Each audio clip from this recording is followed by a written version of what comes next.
உத்தரப்பிரதேசத்தில் பிரைம் மினிஸ்டர்கிட்ட வந்து கேட்குறாங்க நிருபர்கள்லாம், ஏன் நீங்கள் வந்து ராமேஸ்வரம் இருக்கக்கூடிய தொகுதியில் போட்டி போடலை அப்படின்னு சொல்லிட்டு. அதுக்கு ஒரு நாட்டுடைய பிரதமராக இருக்கக்கூடியவர் என்ன பதில் சொல்கிறார் தெரியுமா? ராமநாதபுரம் பாராளுமன்ற தொகுதியில் இருக்கக்கூடிய எல்லோருமே தேச துரோகிகள் அப்படின்னா எல்லாரும், முஸ்லீம்கள் மட்டும் இல்லை, இந்துக்களாகிய நீங்களும் நாங்களும் எல்லாருமே தேச துரோகிகள். அதனால தான் இப்போ அவங்களுடைய பலம் என்னன்னு தெரியறதுக்காகத்தான் ஓபிஎஸ் அங்கே நிப்பாட்டி வச்சுருக்காங்க.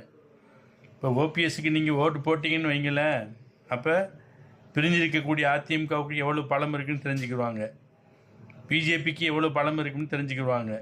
தெரிஞ்சுக்கிட்டு அடுத்த எலெக்ஷன் வர்றதுக்குள்ளாக உங்களோட ஓட்டுறதுக்குண்டான வழியை அவங்க பார்ப்பாங்க.